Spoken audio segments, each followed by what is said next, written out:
Guys, स्वागत करते हैं हम 8वीं क्लास के मैथ्स में। टॉपिक है proportion, समानुपात।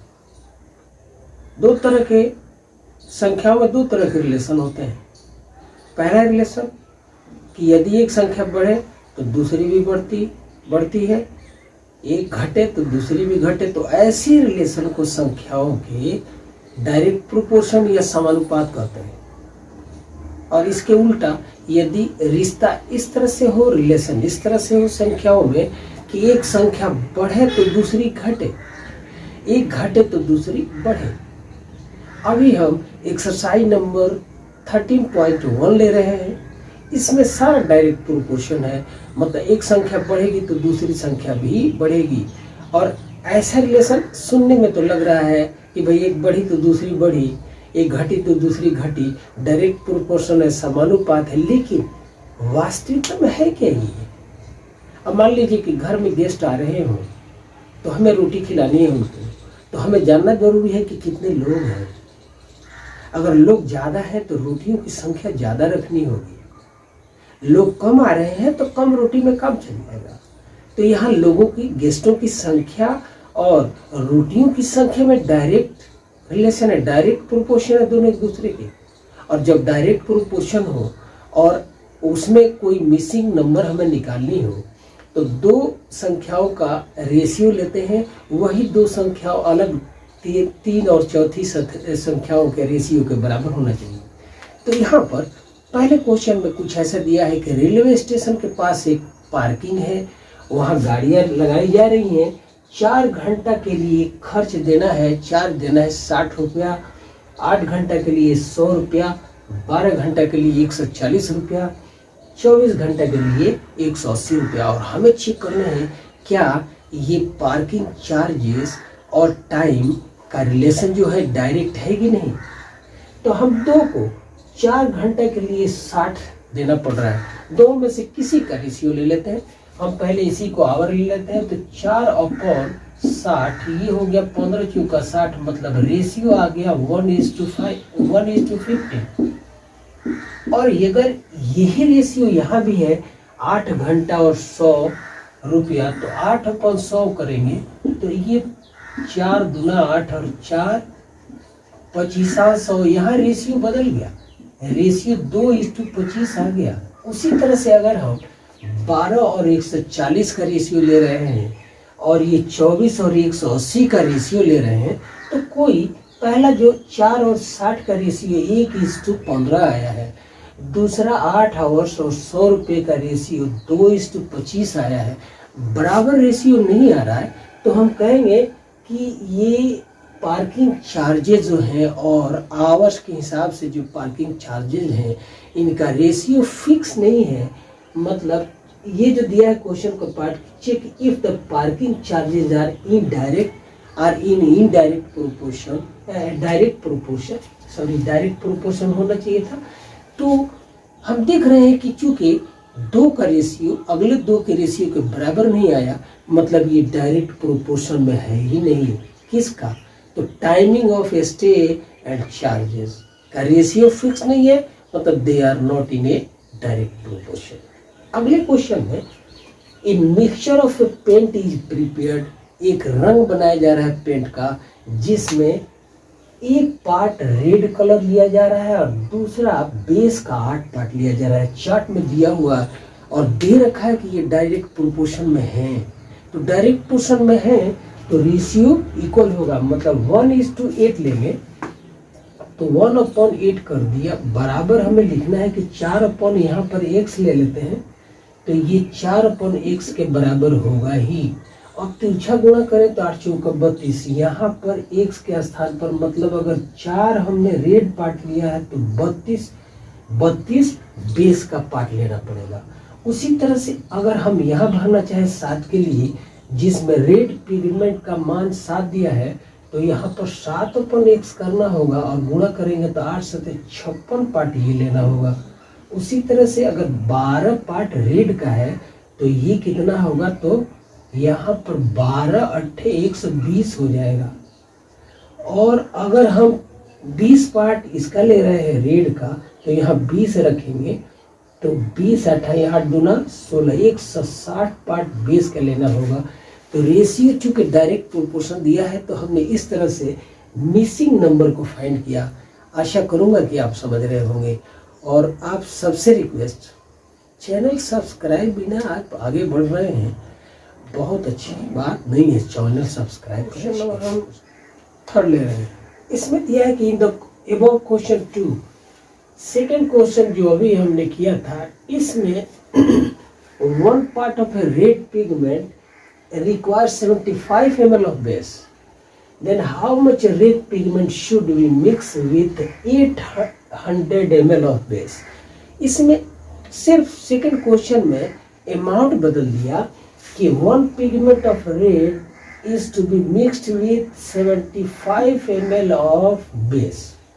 Then how much of red pigment would be required to mix with 1800 of ml of base? This is question. Red pigment का एक पार्ट 75 ml बेस से मिक्स किया जा रहा है, तो रेड पिगमेंट का कितना पार्ट 1800 ml बेस से मिक्स होगा। हमने रेशियो, दोनों रेशियो बराबर कर दिया because they are the indirect proportion. तो क्रॉस मल्टीप्लाई करें तो 75 इंटू एक्स, ये बराबर हो गया 1800 के। और तब हम लिखेंगे कि एक्स इज 1800 को 18 इंटू 100 कर देते हैं काटने की दृष्टि से, और नीचे 75 25 से काटिए तो 25 दिया 75, 25 चौका 100 और 3 6 18, तो 6 चौका 24। मतलब how many part of red pigment will be required? तो दिस इज 24 पार्ट। अब for the next question, a machine in a soft drink factory fills 840 bottles in 6 hours. अब हम एक डाटा बना लेते हैं, यहाँ पर आवर, टाइम लिख लेते हैं यहाँ पर टाइम, और दूसरा लिख लेते हैं number of bottles, number of bottles. तो किसी फैक्ट्री में सॉफ्ट ड्रिंक के बोतल्स को भरने की जो मशीन है 6 घंटा में 840 बोतल भर देती है, तो 5 घंटा में कितना बोतल भरेगी? यही क्वेश्चन का मेन मुद्दा है। चार्ट बना लिया तो काम इजी हो गया। अब इन दो का रेशियो लेते हैं, कैसे? 6/840, तो 5 घंटा में कितना बोतल्स, मतलब x बोतल्स, क्रॉस मल्टीप्लाई करें तो x का मान 840 इंटू 5/6 होना चाहिए था। अब 6 से काटिए तो ये 6 कम 6 और 24, 6 चौक 24, 140 इंटू 5 14 25 70, मतलब 700 बोतल्स भरे जाएंगे 5 घंटा में मशीन द्वारा। This is your answer. Question है, photograph of bacteria enlarged 50,000 times. Bacteria को इनलार्ज किया गया है फोटोग्राफ से 50,000 गुना, तब उसका लेंथ 5 सेंटीमीटर हो जाता है। तो पूछे जा रहे कि what is the actual length of the bacteria. Bacteria का एक्चुअल लेंथ है क्या? 5 सेंटीमीटर बढ़ जाता है और 50,000 टाइम्स बढ़ाया गया है। तो 50,000 को 5 से अगर हम 5 को 50,000 से डिवाइड करते हैं तो 10,000 आएगा। तो 10,000 माइनस होगा, मतलब ये 5/50,000 कर दें तो ये लेंथ हो जाएगा 10 to the power -4 cm। मतलब बैक्टीरिया का लेंथ है 10 to the power -4 cm, और उसको 50,000 गुना बढ़ाया गया तो 5 सेंटीमीटर हुआ है। अब पूछ रहा है कि अगर 20,000 टाइम्स बढ़ाया जाए तो उसका लेंथ क्या होगा। तो हम कह सकते हैं कि 5 सेंटीमीटर है तो 50 टाइम्स बढ़ाया गया है, तो कितना सेंटीमीटर होगा अगर 20,000 गुना बढ़ाया जाए। तो 5/50,000 बराबर x, यहाँ पर x मान लेते हैं, x/20,000, और क्रॉस मल्टीप्लाई कीजिए तो x बराबर 5 गुणे 20,000 अपन 50,000 बराबर 2 सेंटीमीटर लेंथ हो जाएगा। तब अगला question, in A model of A ship the must is 9 centimetre high which the mast of actual ship is 12 centimeter. If the length of the mast is 28 centimeter, how long is the model ship?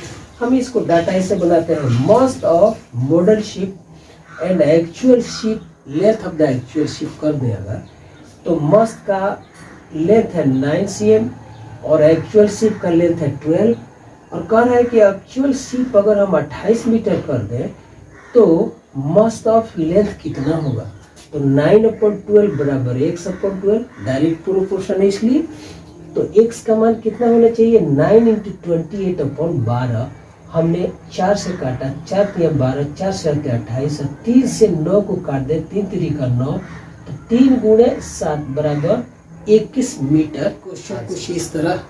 और question number 7, बस लंबी बात है लेकिन इसको हमें simplify करना है तो आसान हो जाएगा। जैसे यहाँ पर क्या दिया है कि सबको 2 किलोमीटर चीनी में 9 × 10⁶ क्रिस्टल्स हैं, तो हमें पता करना है कि 5 किलोग्राम चीनी में कितने क्रिस्टल्स होंगे।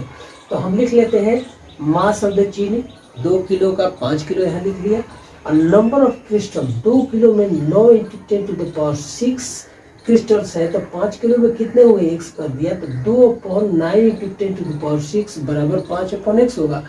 तो x का मान ये 9 × 10⁶ इंटू 5/2, 2 से हमने 9 × 5 = 45 को काट दिया, तो ये 22.5 आया इंटू 10⁶। स्टैंडर्ड फॉर्म में कर दी, डेसिमल के पहले हमने डेसिमल को इधर लाए, डेसिमल से पहले एक डिजिट रखा, तो 2.25 × 10⁷ क्रिस्टल्स होंगे। उसी तरह से अगला क्वेश्चन ऐसे है कि रेशमी है ये रोड मैप, एक रोड मैप है जिसमें with a scale of 1 centimetre representing 18 kilometre, scale पर 1 सेंटीमीटर एक्चुअल लेंथ 18 सेंटीमीटर को रिप्रेजेंट करता है। तो she drives on a road for 72 kilometre की दूरी पर अगर वो जाती है तो इसका रोड मैप पर कितना होगा। तो ऐसे लिख लेते हैं कि भाई 1 सेंटीमीटर के 18 किलोमीटर को शो करता है, तो 72 किलोमीटर को कितना शो करना चाहिए, तो 1/18 बराबर 1/72, तिरछा गुणा किया, x बराबर 72/18, 18×72 मतलब 72 किलोमीटर स्केल पर 4 सेंटीमीटर रिप्रेजेंटेशन देता है। जब हम लास्ट पड़ाव में हैं और क्वेश्चन नंबर 9 है, क्वेश्चन नंबर 9 ये है कि 5 metre 60 centimetre high vertical pole का शेडो हो जाता है 3 मीटर और 20 सेंटीमीटर। उसी समय एक पोल है जिसका हाइट है 10 मीटर और 50 सेंटीमीटर, वो कितना लेंथ उसके शेडो का होगा। तो हम लेंथ ऑफ पोल ले लेते हैं 5 से 60, 5 मीटर और 60 सेंटीमीटर को हम सबको सेंटीमीटर बना दिए, तो 5 से 60 सेंटीमीटर हो जाएगा।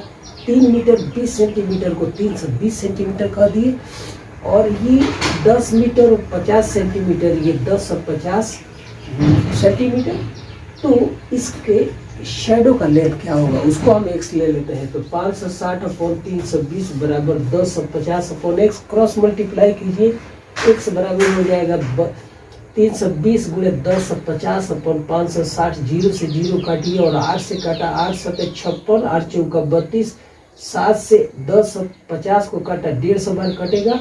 इस तरह से 4 × 150 बराबर 600 सेंटीमीटर, मतलब 6 मीटर लेंथ होगा इस 10 मीटर और 50 सेंटीमीटर हाई पोल का शेडो का लेंथ इतना होगा। लास्ट क्वेश्चन 10 कि a loaded truck travels 14 kilometres in 25 minutes. एक ट्रक 25 मिनट में 14 किलोमीटर चला जाता है। If the speed remains the same, speed यदि बदला नहीं, how far can it travel in 5 hours, तो यह 5 घंटा में कितना दूर जाएगा। तो हम डाटा ऐसे बना लेते हैं, टाइम और डिस्टेंस ले लेते हैं। 25 मिनट में 14 किलोमीटर, तो 5 घंटा मतलब 5 × 60 कर दी, मिनट में कर दी, चूँकि 25 मिनट है, तो 5 × 60 मिनट में कितना दूरी, तो 25/14 बराबर 5 × 60/x, x का मान क्रॉस मल्टीप्लाई की 5 × 60 × 14/25, 5 से 25 को काटा, 50 25 और 5 12 60, 12 गुने 14 बच गया, मतलब 168 किलोमीटर 5 घंटा में ट्रक जाएगा।